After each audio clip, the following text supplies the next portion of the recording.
Hello YouTube and hello Ninth Age community. This is Charles with Evershit Gaming and I've got another Ninth Age battle report. This is round 4 at Battlecry GT. Got to play against Demon Legions. It's just a quick picture of my list. Pause the video if you want to look at it. I really covered it in my first video on this series when I played Orcs and Goblins. So go over to that video, if you want to see a nice long kind of introduction to the list and what the list is doing, what's going on in the list. Otherwise, you can read it right here. So I played Demon Legions. We got to play Tross. I've actually played him before. He was my round 5 opponent at Buckeye last year. So different meta though for sure with the new book. So now he's got a Cartesian Sibiresh. Sibiresh. It's a general. It's a she, I guess he called it a she, so I'm gonna call it a she too. It's a general wizard master rocking divination with the roaming hands in the brimstone secretions. So I know the brimstone secretions are the you lose your divine attacks if you have it. I honestly can't think of what the roaming hands is offhand. If it comes up, I'll think of it. I know I think she innately has hard target and distracting, which came up in our game a little bit, but I'll look up what the roaming hand says, but not quite right now. Then he is Kulima's Deceiver, Wizard Master with Protean Magic. That's really cool. Charged Tendrils, Venom Sacs, and Venom Sacs is Guiding, so that'll affect the entire unit. Then he has 20 Myrmidons with full command and the Bronze Backbone. 21 Suckby, full command with Smoldering Coils. 4 Clawed Fiends with Broodmother, Champion Musician. I know what that one does. That one is when you're in combat, if you I think it's you basically roll a dice, and depending on the combat res, you can possibly get D3 models back. The Hope Harvester has the Sorceress Antenna that lets you store an extra Veil token. The 5 Veil Serpents have a champion, so they have a Wizard Conclave. Veil Serpents are awesome, by the way. They're really cool. And then he has 3 Brazen Beasts with a champion, and they have the Red Haze. So, round 4 is Counter Thrust and Capture the Flags, which I actually liked Capture the Flags for this one. And then this is the manifestation that the Veil Serpents took. So they have one of those cool abilities where they get to choose something at the start of every game, kind of like Hold Guardians, kind of like the Exalted Herald. So they took the Mesmerizing Plumage, which is really cool. Friendly units, including the Bearers unit, engage in the same combat as one or more models with this manifestation gain +1 offensive, +1 defensive skill while engaged in that combat. So that's pretty cool. And I just wanted to say that these are his Myrmidons, the models with the white hair. So let's start in deployment. So it was Counter Thrust, so I actually got the ability to start deploying first. So I deployed my 2 Riders, and then I deployed my crossbows. And I only was able to deploy my crossbows because my opponent dropped something middle-ish, and I had range to it with both ranks. And then after that, I was able to pretty much place everything else where I wanted to go. So I put my 4 Knights of Sungriffin on the hill up there so that they might be able to charge something later on. Put my Steam Tank to support them on that flank. And then I just dropped my big block of Knights. Not quite center, but really hoping I can just kind of hit something and turn and wheel and just kind of keep going and go left with them. And then I've got my Wizard in the middle because I did drop for turn 1, so he's going to be obviously slinging as much magic as he can.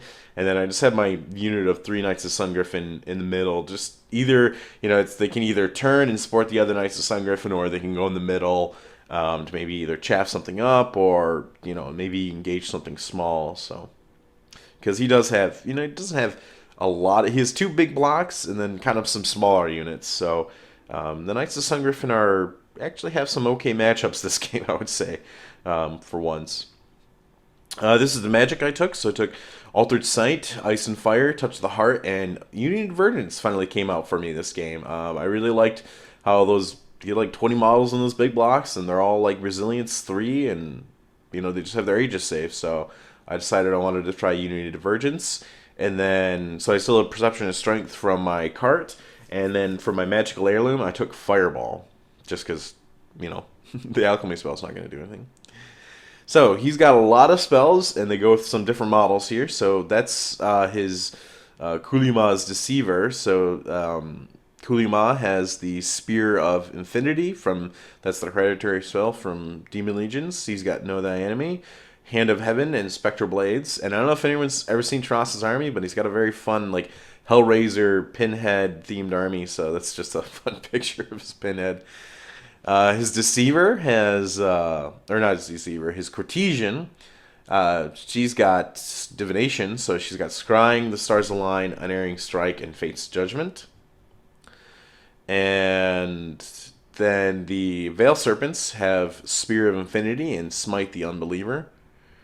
And then we can look at the Demon Legions. So this is actually a pick of my Vanguards. So I moved one Vanguard up just to be on the flank, and then I moved one Vanguard back just to kind of hold them back. And so starting on the right, he's got the Myrmidons next to his Hope Harvester. That's a big cube. Then the four small bases in the middle, those are his Clawed Fiends. He's got his Cortesian in the middle as well. His Veil Serpents there next to the woods. And then looking at the rest of his deployment, he's got the Deceiver and with the Succubi in the forest, and the three Brazen Beasts are on his left flank. And unfortunately for my opponent, he didn't realize, I think, that the Brazen Beast base size was different. So if it looks weird, it's because they are on smaller bases. I ended up helping him out. I ended up just giving him one of my bases that my three Knights of the Sun Griffin are on, because they're the same base size. So if they look a little strange right now, it's not that they're skirmishing, it's just that he's trying to represent that they're wider than what they are. So Empire Sonnstahl turn 1. My Knights just go forward. I bring my riders up to just kind of chaff. I don't want them to really get a long charge or anything. And I want to just be able to just blow through those Myrmidons turn 2. My crossbows, they get an order turn 1, and then the Knights are going to kind of depart from them. And yeah, the Knights of Sun Griffin will hold back. The Steam Tank holds back. It's got range to shoot. I didn't really feel like I needed to go forward all that much turn 1. Yep, there's a Ready Aim Fire, and then I just put on the double for the extra advance. Flux Guard 8, turn 1. I get a Fireball off on the Cloud Fiends, and I'm able to pull a wound off. And then I throw an Ice and Fire, and I think he stops that, actually. I throw a Unity Divergence on the big thing of Myrmidons, and I kill 7, so I thought that was great. And then my shooting does a few more wounds to the Cloud Fiends, so they're down to 2 models, which is great. It's a little blurry picture, but I do shoot my cannon at the Brazen Beast, and I have 3 wounds. I thought that was incredible. I feel like that doesn't happen. And then you can actually see how we switched bases, so now the spacing is a little bit more correct, because, unfortunately, you just didn't have the right bases. So, Demon Legions turn 1. He charges my riders, my sacrificial boys right here. And then, he just moves up in a couple of different places. He moves his Cortesian up a little bit. He doesn't really move his Hope Harvester up. I actually made a mistake and put my Wizard just within 18 of him, so he doesn't even have to move and shoot. That was my bad. The Veil Serpents are going to go towards the Knights of Sun Griffin on the hill. And then, the Brazen Beast just everything kind of slides forward a little bit, but nothing moves forward too much. He gets Flux Card 3. And he saves 4 Veil tokens. He gets Scrying up on his Clawed Fiends. I actually tried to stop this. I think he got a 7. I think he rolled like a 5 on 2 dice. He got like a 7, and I had like 5 dice left over. And at this point, I think like the Deceiver already cast the things I wanted to stop. The Veil Serpent's already, he kind of failed a couple dice rolls, I'm pretty sure. But he got this off, and then I failed to stop it. And then he also got the Stars Align off, and I failed to stop both. I think I threw 2 at Scrying, and I failed. And it was 2 versus 3, and he got another high roll, with the way demons can just roll 2 dice and get good rolls. And he was able to get this off too. So unfortunately, he kind of let a couple things go. He shoots his Hope Harvester with, rerolls to hit everything, and he does 2 wounds to my Wizard Master, so not too bad. I mean, I have a 4-up, 5-up against it, so, and he's only wounded on 5, so I think 2 wounds is pretty good. He definitely, he exchanged 3 Veil tokens for his extra 9 shots, which, whew, that is a very spicy ability. Empire Sonnstahl, turn 2. I missed a little bit of like a post-combat pick with the Myrmidons, but they easily killed the riders and they overran. So and they got pretty close to me, but they didn't quite make me. I actually made sure like I couldn't be like overrun into. So on my turn 2, the knights charge into the Myrmidons. And then I actually put my knights to Sun Griffin, just the small pack in the Cortesian. She's pretty good against armor. She's got AP4, but my thought was if I don't tie her up with something, she probably will have an easy charge on my knights because I'm pretty confident I'm just gonna go through these Myrmidons.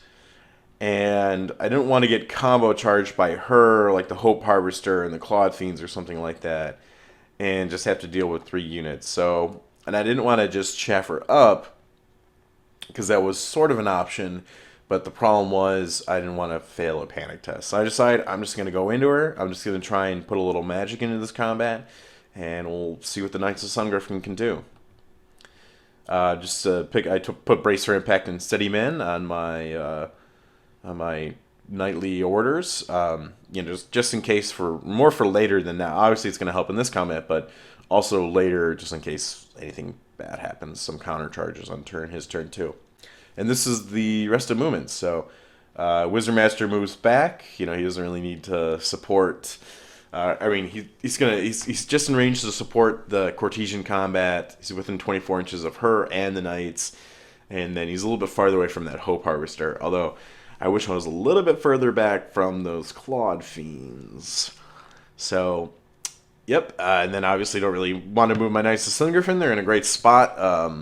Yeah, if anything, I probably could have moved them back a little bit, but I didn't. So I get Flex Card 3, and I save 1 Veil token. I get Unity and Divergence off, just barely, just on an 11. And my opponent takes like 4 or 5 dice, and he just whiffs on his roll, and I get it off, which was huge. So I got a 5-up Aegis save on my Knights of Sun Griffin. And then, since he used like all his dice to stop Unity and Divergence, I'm able to get the bound spell version of Perception of Strength off on this Cortesian. So now, I'm like, this combat looks great for me.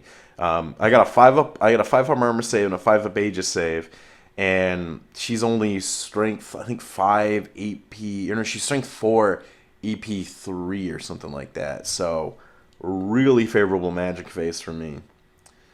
And I also got a fireball off on the Clawed Fiends, and it looks like it took 2 wounds off.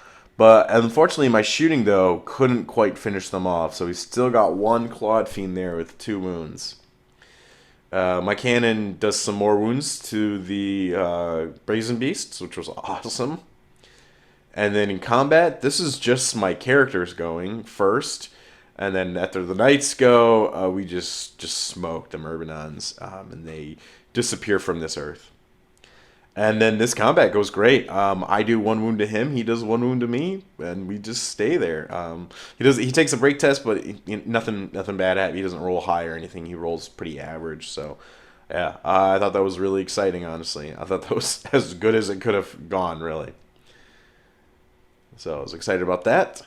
Moving into Demon Legion's turn 2. This is end of Empire Sonnstahl turn 2. You can see how my knights reform. So I still have the Hope Harvester in my front, but I really wanted to start, moving to the left of the board. And I mentioned how that Clawed Fiend wasn't really that far away. So unfortunately, I left this thing like a 19-inch charge, which is like a 10. But he's got Swift Stride because everything's a beast, and he makes it. So he goes into my wizard, and I was not excited about this. So, not that I don't think it'll kill me at all, but I think it's just gonna force me to make break tests, which I don't like. He also charges his Veil Serpents into my Knights of Sun Griffin, which I thought was interesting.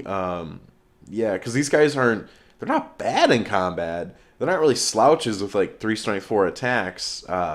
they're not really super combat. They're like a really interesting unit. They're like a really weird mix of like combat-y and like not super combat-y. I don't know, very interesting.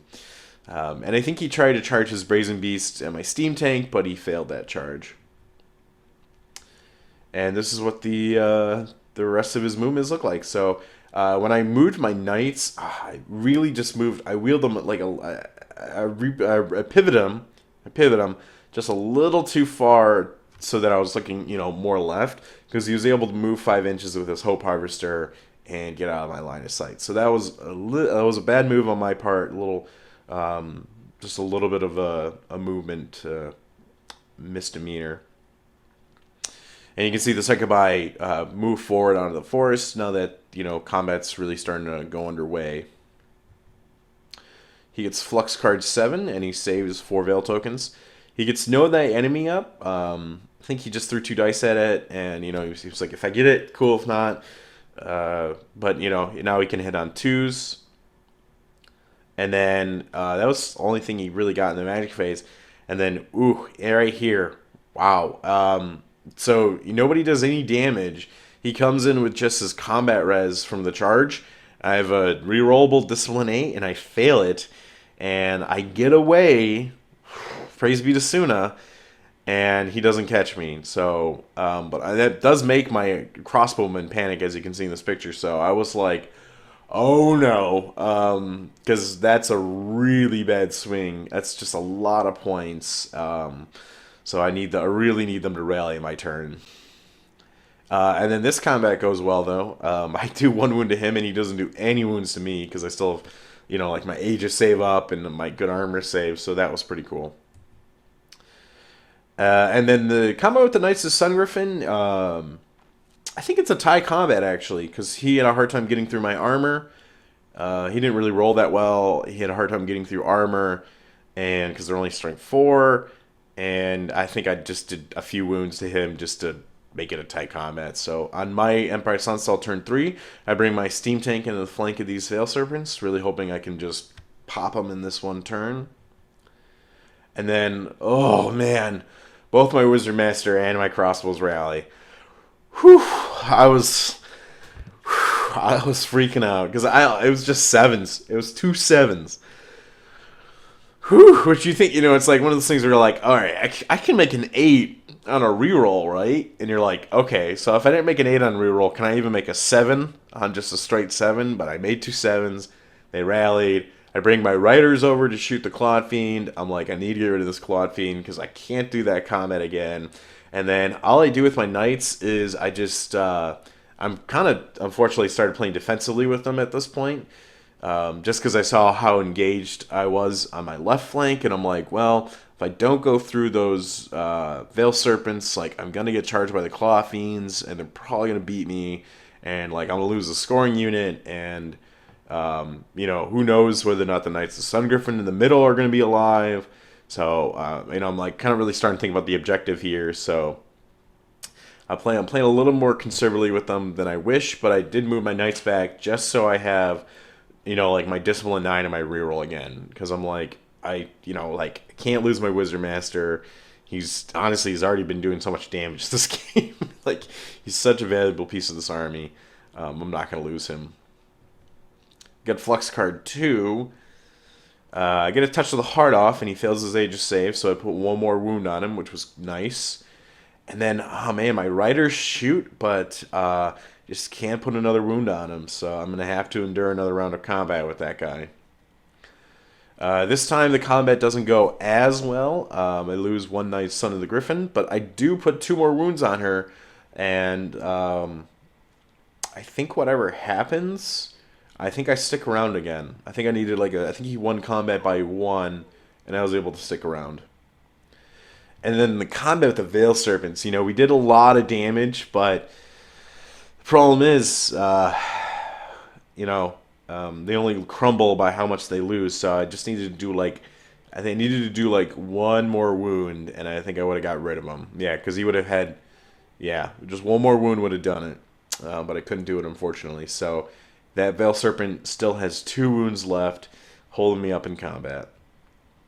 So I missed the charges of my Demon Legion opponent on his turn 3, but we'll get into those combats. So he's got 7 dice from Flux Card 1, and there's a picture of the movement phase actually. So the Brazen Beasts went into the flank of the Steam Tank, and the Succubi went into the Knights of Sun Griffin, and the Clawed Fiend went into my Wizard Master. He gets Spectral Blades off, but I stopped that. I'm like, no, I don't want you to get that. He gets Stars Align off. It's okay. I can stop with 2 dice. And then, we go into combat, and this time my Wizard Master's like, Begone, Fiend, and he just takes his staff and just boops it on the head and just kills it. So that was excellent. So, little tense, but happy to see my Wizard Master survive that round of combat. And then unfortunately, I'm just my Knights of Sun Griffin are just getting beat up now since I don't have any magic helping them, and they flee from that combat. So unfortunately, the game really started having to move fast because we were running out of time. So my pictures are going to get a little sporadic, but this is going to Empire Sonnstahl turn 4 magic phase. So I get Flux Card 6. And the biggest thing that happened is I threw one fireball. I threw just 1 dice at a fireball. I got it off, hit the Cortesian, did 2 wounds to her, and he failed both her Aegis saves. And she just disappears from the earth. And then the big thing that happened the last turn is the Succubi just crushed the Knights of Sun Griffin on the hill. I think he left me with only 1 model alive. I fled. He pursued. He caught me. And I finished off the Veil Serpents on my turn 4. And then I started working on the Brazen Beasts with the Steam Tank. And then this is my opponent's, this is Demon Legion's turn 4. His movement, basically. So this is the Succubi have rallied, or not rallied, they've pivoted so that they can kind of look at the rest of my forces. And this actually might even be turn 5, sorry. It really moved fast at this point.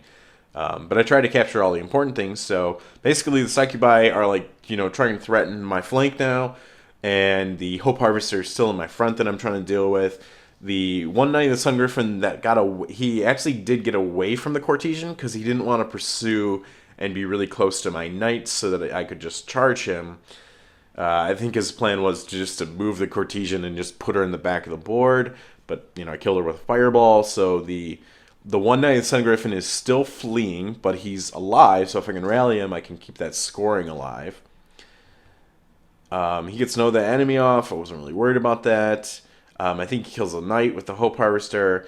And then the big thing that happens is the Steam Tank kills that last Brazen Beast. And this is on his turn. So on my turn, I turn around, and then my turn 5, the Steam Tank goes in the back of the Succubi. So I was so excited when that happened, because at this point I'm like, I just won the objective, because the Hope Harvester is not going to kill off everything if I play if I move right.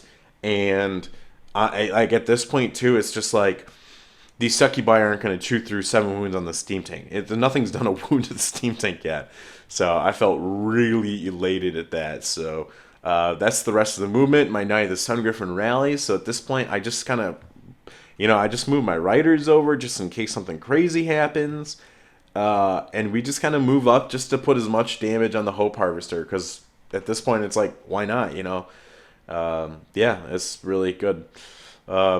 Just start kind of grinding through these Succubi. So they're steadfast. They're able to turn around at the end of the round. This is Demon Legion's turn 6 or turn 5, or we're getting towards the end here, basically. Actually, no, this is his turn 5. He moves. He actually just marches his Hope Harvester out of range of my Knights. I move my Knights a little too far forward, and just kind of threaten some things maybe on his turn 6. He gets the enemy off. I stop Spectral Blaze. That's pretty much the only 2 things I'm worried about. This is turn 5 combat, grinding through some Succubi. And he ends up losing combat and losing a few more. It was just a bad discipline test. He fails steadfast. And then this is my turn 6. So I moved my 1 alive Knight Sun Griffin just as far back as possible. I just kind of blocked the Hope Harvester with my Knights of the Sun Griffin, because I'm I'm not really worried if he has to fight my Sonnstahl guy. He's not going to kill my Sonnstahl guy in 1 round of combat.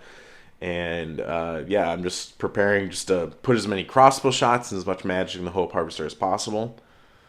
and I actually just kill it with like an ice and fire and a fireball. Just pokes through enough wounds. He just kind of fails a bunch of saves, and I kill the Hope Harvester. So that was incredible. Keep grinding on these succubi. His turn 6, he gets Flux card 2, and then he gets Spectral Blades off and Know Thy Enemy.